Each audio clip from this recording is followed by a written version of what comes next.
ইমান যেন চুরি না হয়, ইমান যেন চুরি না হয়। আমার ঘরের 10 লক্ষ টাকা যেন চুরি না হয়, এই জন্য আমি যেইভাবে সুতীক্ষ্ণ দৃষ্টি রাখি, আমার ইমান যেন চুরি না হয়, আমিও সুতীক্ষ্ণ দৃষ্টি রাখবো। কেন বলে, ইমান চোরের, বিভিন্ন চোর, বিভিন্ন ছিনতাইকারী, বিভিন্ন পদে পদে বিভিন্ন জায়গায় সয়লাভ হয়ে গিয়েছে, তারা বিধি ব্যস্ত হয়ে লেগেছে কেমন ভাবে মুমিনের ইমান চুরি করা যায়। সারা বিশ্বের সমস্ত ইহুদি খ্রিস্টান বন্ধ আর ভাঙ্গর সাতালগুলো তারা একদিকে দাঁড়িয়ে গিয়েছে কেমন ভাবে যে কোনো পদ্ধতিতে, যে কোনো ভাবে মুসলমানের ইমান ধ্বংস করা যায়।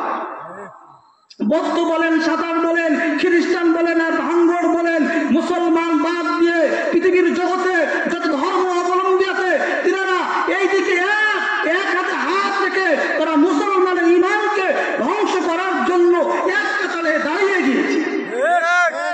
আর আমরা মুসলমানের মধ্যে দলাদলি, ঠেলাঠেলি আর হিংসা হিংসি নিয়ে ব্যস্ত হয়ে গিয়েছি। এখনো আমরা সচেতন না, এখনো আমরা সচেতন না। বিভিন্ন এনজিও সহযোগিতার নাম দিয়ে ইমান চুরি করতেছে, খ্রিস্টানরা বিভিন্ন সেবার নাম দিয়ে আজকে আমাদের ইমান চুরি করতেছে মুসলমান। কিন্তু আমাদের ভুরুক্ষেপ আছে, ভুরুক্ষেপ আছে, ভুরুক্ষেপ নাই। মুসলমান তো আজকে টাকার গোলাম হয়ে গেছে, অর্থের গোলাম হয়ে গেছে। টাকার জন্য, অর্থের জন্য আজকে আমরা ইমান বিক্রি করতেছি।